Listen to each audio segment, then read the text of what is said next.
మనకి రీసెంట్గా ఇంగ్లాండ్తో Anderson Tendulkar trophy complete అయింది కదా. అయితే ఈ సిరీస్లో చూసుకుంటే మనకల్లే కొంతమంది సీనియర్స్ విరాట్ కోహ్లీ, రోహిత్ శర్మ, అశ్విన్ వీళ్ళు లేకపోయినా సరే మన యంగ్స్టర్స్ ఈ సిరీస్ మొత్తాన్ని కూడా 2-2తో డ్రా చేయగలిగారు. అయితే మరి ఇక్కడ విరాట్ కోహ్లీ, రోహిత్ శర్మ లేనటువంటి లోటు ఏదైనా కనిపించిందా అంటే ఖచ్చితంగా కనిపించిందని చెప్పేసి కొంతమంది సీనియర్ క్రికెటర్స్ కూడా మాట్లాడారు.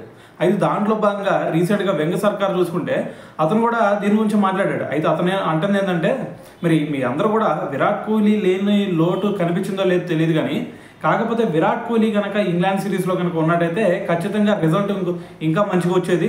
దాని తర్వాత అతని క్లాసు, అదేవిధంగా అతని ఎక్స్పీరియన్స్ ఏదైతే ఉందో అది మొత్తం కూడా టీమిండియాకి చాలా ఉపయోగపడేది అని చెప్పేసి ఒక స్టేట్మెంట్ ఇచ్చాడు అనమాట.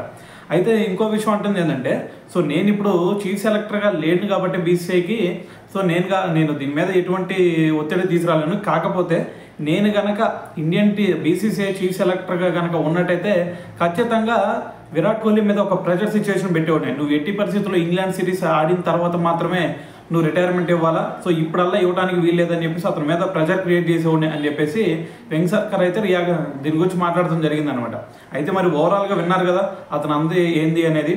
అయితే మరి మొన్న జరిగిన ఇంగ్లాండ్ సిరీస్లో విరాట్ కోహ్లీ లేని లోటు మీకు ఏడన్నా కనిపించిందా, లేదంటే విరాట్ కోహ్లీ ఉన్నట్టయితే ఇంకొక మ్యాచ్ ఎక్స్ట్రా గెలిచేవాళ్ళం? సో దీని గురించి ఏమనుకుంటున్నారు అనేది కింద కామెంట్ చేసేయండి.